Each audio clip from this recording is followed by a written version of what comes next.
Good morning, ladies and gentlemen. This is Paul Cunningham, Capricorn Control. The time is 3 minutes after 6 Eastern Daylight Time. We're coming up on T-minus 32 minutes, 21 seconds. Mark. To facilitate the broadcast media, we will precede each announcement with a 5-second tone followed by a 1-second pause. Anyone who has not been furnished with a press kit can pick one up at the information trailer. At the present time, all systems are go, all lights are green. To review the morning for you, at T-minus 8 hours, 5 minutes, Launch Complex 39 was cleared and we began to load liquid propellant into the launch vehicle. At T-minus 4 hours, 30 minutes, Colonel Charles Brubaker, the command pilot, Lieutenant Colonel Peter Willis, and Commander John Walker were awakened by Dr. Roger Burroughs, a flight surgeon. They were given a final physical examination and pronounced all fit. The crew then had a breakfast consisting of half a grapefruit, a 10-ounce steak, 12 ounces of orange juice, 2 eggs, and toast. The crew is now in the gantry access arm where they're preparing to enter the spacecraft. We're at T-minus 30 minutes and counting, and this is Capricorn Control. Morning, gentlemen. Morning, Morris. Are we late? Traffic was terrible. I see you're all in good spirits. Have you done the EDS test yet? They're almost completed.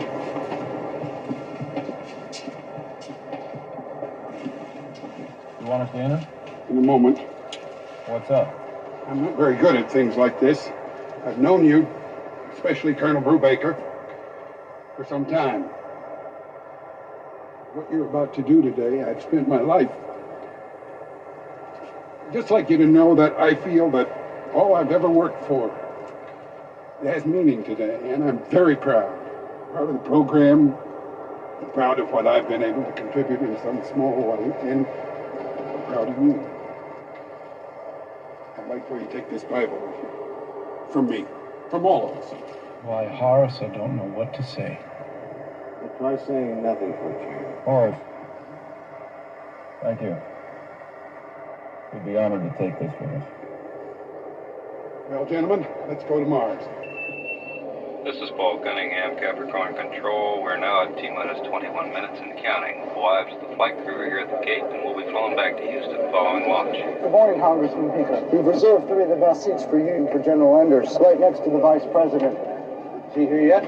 No, sir, he's due any moment. Asshole probably thinks they'll delay the launch for him. Someone should tell him this is not a bridge opening.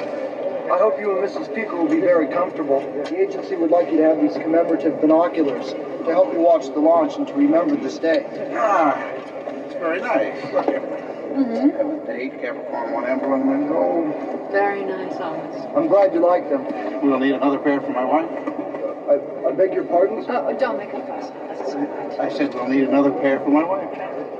It's really not necessary. Here, Emily, take mine. I really won't need them. Congressman Pico, there's only a limited I'm amount. sorry, I didn't quite hear what you said. Would you mind repeating it, please?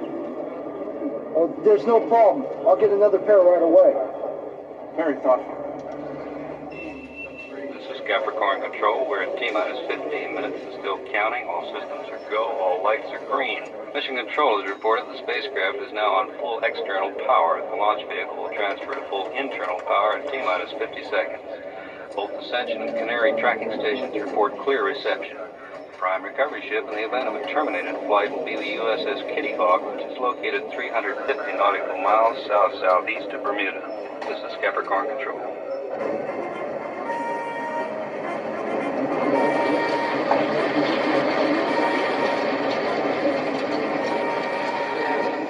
Hello, Emily. How are you?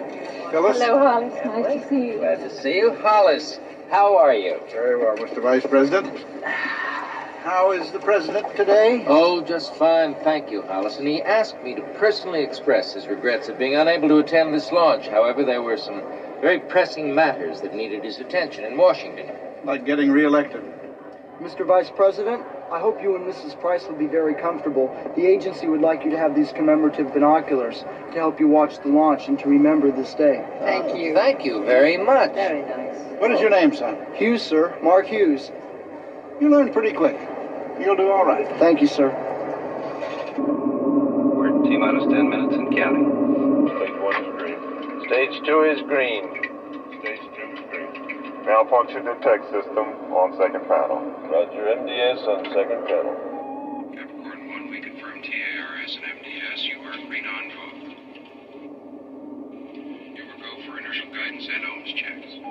Roger, Houston. Gentlemen, we're ready to close the hatch. Anybody want to get out? This is your last chance. Hey, R, is Mars the red one or the green one? I forgot. $4 billion to put crazy people into space. Keeps us off the streets. Colonel Brubaker has reaffirmed the completion of the EDS test checks. Mission Control reports all systems are go, all lights are green. Dr. James Kellaway, director of the Manned Space Program, is in Houston at this moment. He is in full voice contact with the flight crew. Landing module OI shutdown. OI shutdown? Complete? Capricorn One, you should have full CM internal power. Roger, Houston. We have internal power. Vehicle final status check. Begin status check. TLR pressure reading is 45.2. Roger, Houston. Roger, Capricorn. We copy. Crew, would you and your men please follow me? Hey, what the hell is this? There's no time to explain. Please follow me. Are you nuts? I said there's no time to explain. This is an emergency. Please follow me. Now!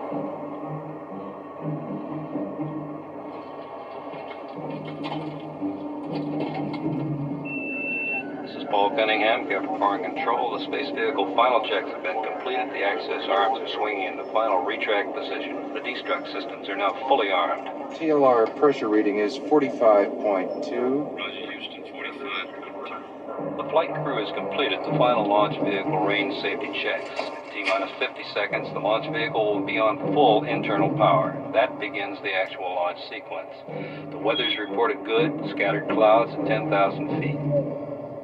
All systems are go, all lights are green. We're at T-minus 3 minutes, 6 seconds, mark. The launch officer is given a go to begin the firing command automatic sequence.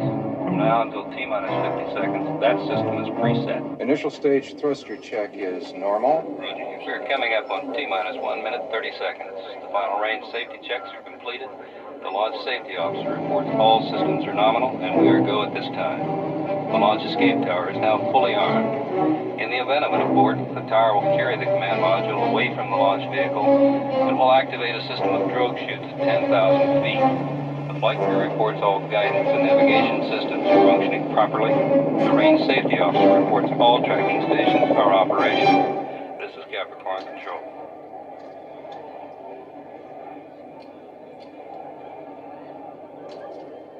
It's that big, tall, white thing over there. Can't miss it.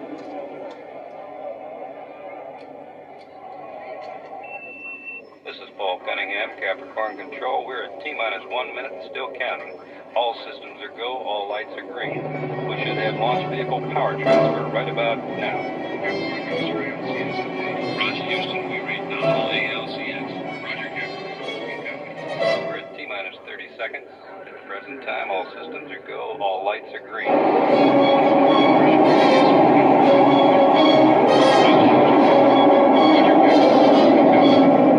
Colonel, we're going to be a little while. You and your men might be more comfortable in these.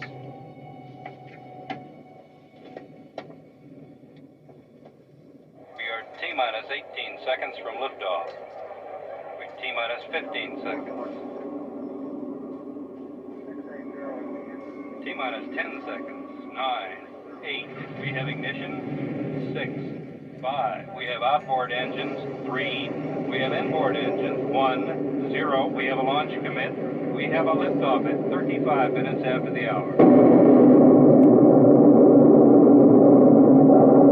Roger, we are starting yaw. Engine roll program complete. The vehicle is on target, running smoothly. Looking good, Capricorn. We're coming up on T-plus 40 seconds. Staging should be in the next 30 seconds. Outboard cutoff should be in 10 seconds.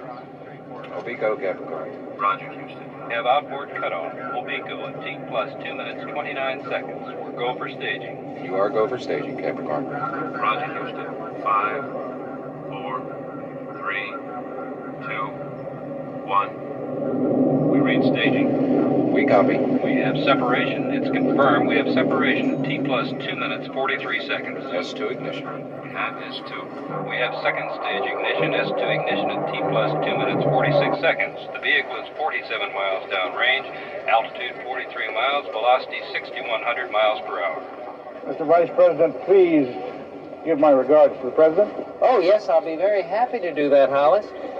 I hope that whatever problems he found so important not to be here today. I hope he has considerable success with them. Well, that's really very sporting of you, Hollis. I'm sure the president will be very pleased to learn of your support.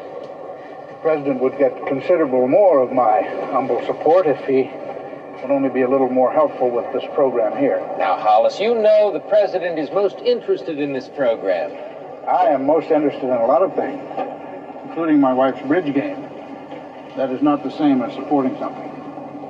Hollis, there are a number of people who feel that we have problems right here on Earth that merit our attention before we spend billions of dollars on outer space. There are a number of people who feel that there are no more pressing problems in our declining position in world leadership. It was wonderful seeing you again, Hollis. The pleasure was all mine, Mr. Vice President. This is Paul Cunningham, Capricorn Control. We're at T plus 2 hours, 16 minutes into the flight. The spacecraft is now in an elliptical orbit with an apogee of 141 nautical miles and a perigee of 122 nautical miles. Mission Control reports full voice contact with the flight crew. This is Capricorn Control. Welcome, Colonel Brubaker. Please come with us. I'm not going anywhere till somebody tells us what the hell's going on. Everything will be explained to you. Bullshit. I want to know right now. Colonel, I know this sounds strange. We are all working for the same thing. We are not your enemy.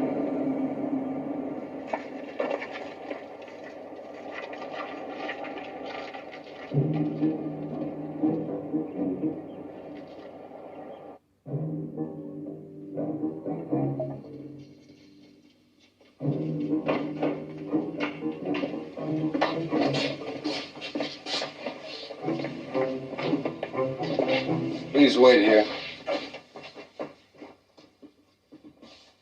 I suppose you're wondering why I called you all here.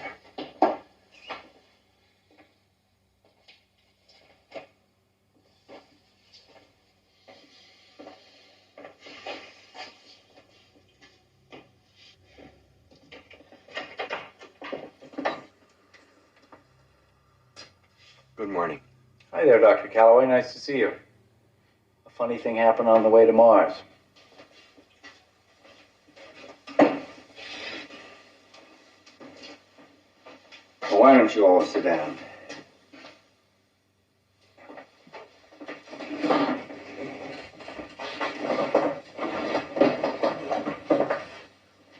Okay.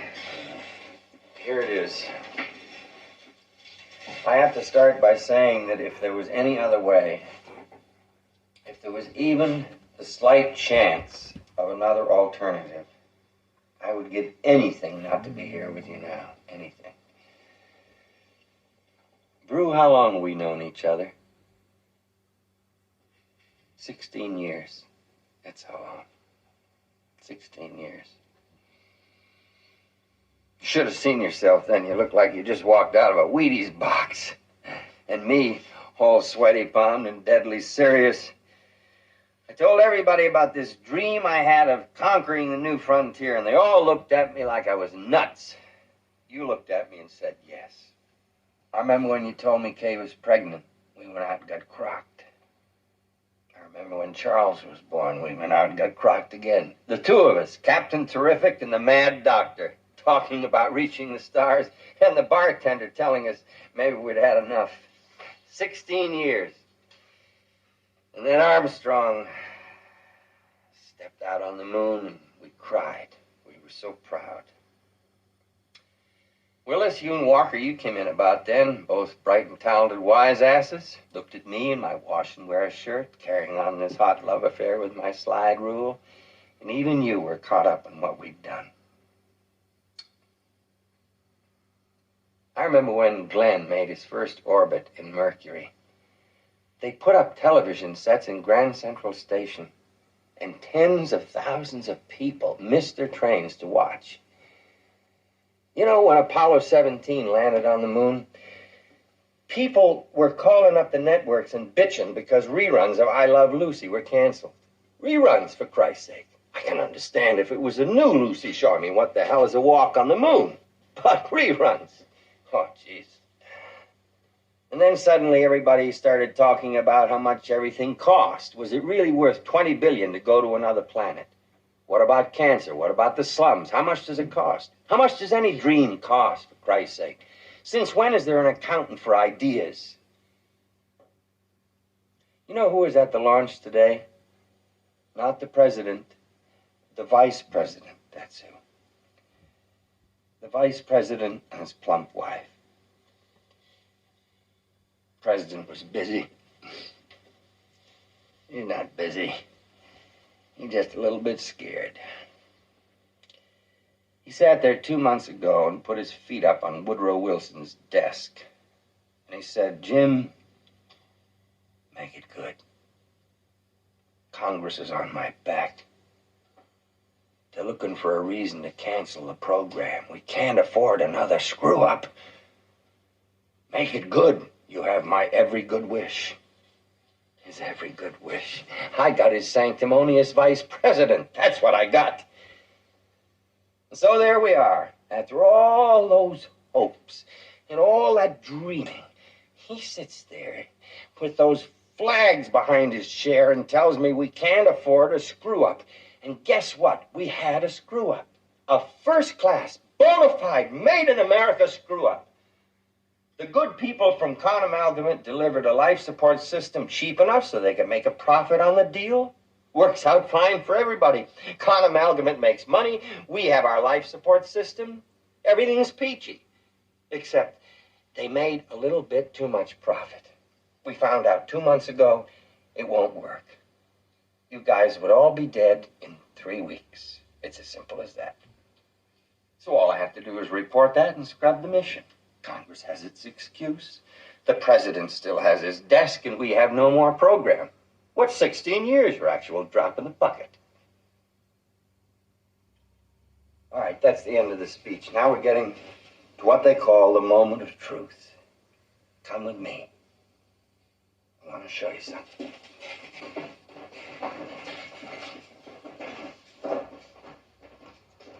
Roger, Houston. TMI burn time will be 5 minutes, 45 seconds.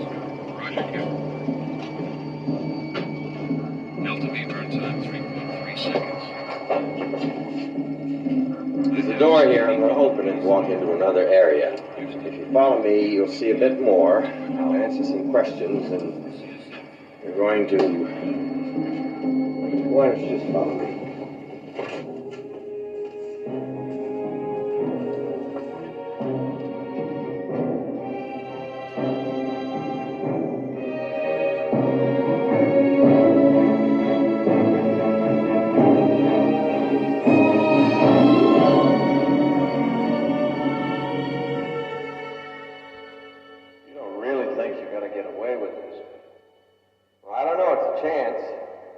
Not a very good one, but it's a chance. Who knows about this? Almost nobody. Houston is monitoring the actual flight. All the telemetry is coming from the command module, so are your voices and medical data. We recorded everything from the practice simulations. They don't know. All we need from you is the actual television transmissions during the flight and the Mars landing. That's all. Just the television transmissions. That's all. Just the television transmissions. We inserted a change in the onboard computer so the spacecraft will land 200 miles off target when it returns to Earth. You'll be flown to an island near that point. From there, you'll be transferred to a helicopter. The helicopter will fly you to the space capsule, and you'll be put inside. It'll take the recovery forces a minimum of an hour and a half to reach the splashdown site. By then, you will be inside the capsule. When the prime recovery carrier arrives, they'll find you inside the capsule and take you out of the spacecraft. You thought of everything? I don't know. I hope so. Of course, you're sure we'll go along, right? No, I'm not. What if we say no? I don't know. Don't say no. When does Alan Funt come running in and tell us we're all on candid camera? Jesus, you think I like this? You think I really believe I'm standing here in this craziness telling you about patching and tape recordings and telemetry and an island 200 miles from the target zone? I don't know what the hell I'm doing either. I just care so goddamn much. I think it's worth it. I'm not even sure of that. I just think it. I think I'm going to throw up. Well, that'll solve everything. What's this all going to solve? It'll keep something alive that shouldn't die. Before you all begin to moralize, you take a look around. You look at what we've done and how much more we can do. You look at what we've meant to this country. Nobody gives a crap about anything anymore. People close their garages and triple lock their doors, they hide under their beds. They're even afraid to turn on their television sets for fear of what they might find out in the evening news. There's nothing more to believe in. Now, you want to blow this whole thing wide open? God knows what it might do to everybody. I'm sorry. I'm so goddamn sorry. I just don't know what else to do. I'm hanging on by my fingernails, just like everybody else. Go on. You want to be the ones who give everyone another reason to give up? Go on. This is really wonderful. But we go along with you and lie our asses off in a world of truth and ideals as protected. But we don't want to take part in some giant ripoff of yours, and somehow or other we're managing to ruin the country. You're pretty good, Jim. I'll give you that. No. You're twisting my words. Don't sell yourself short. Don't sell the program short. Don't oversell it. I'm not so sure that canceling a flight or cutting off appropriations means America folds up. It's not as simple as that, and you know it. I don't know it. Is the only way to keep something alive is to become everything I hate. I don't know if it's worth keeping it alive. Please, Brew, don't talk like that. What the hell's the matter with you? Please, Brew, don't talk like that. I don't think this is right. All the rest is bullshit. You have to help. What do you mean I have to? You have to help.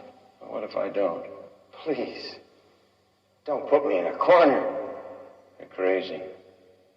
You know that? You know that? You're crazy. You've got us in the middle of this nut house and you don't want to be put in a corner? Your families. What about our families? Please, you have to help. What about our families? You have to help. Oh, shit, this thing is out of my hands. You think it's all a couple of loony scientists. It's not. It's bigger. There are people out there, forces out there, who have a lot to lose. They're grown-ups. It's gotten too big. It's in the hands of grown-ups. What about our families? They're flying back from the Cape to Houston. They're all together on the plane. No, you're not serious. Brew, don't make me. You son of a bitch, tell me. You're on the plane together, goddammit. You want it in writing? There's a device. It's on the plane, too. There's some people, if I don't give them the all-clear signal, they'll explode it. Don't you understand? It doesn't have to be like this. You have to help. It's gotten out of control. It's too big. You wouldn't. Tell me you wouldn't.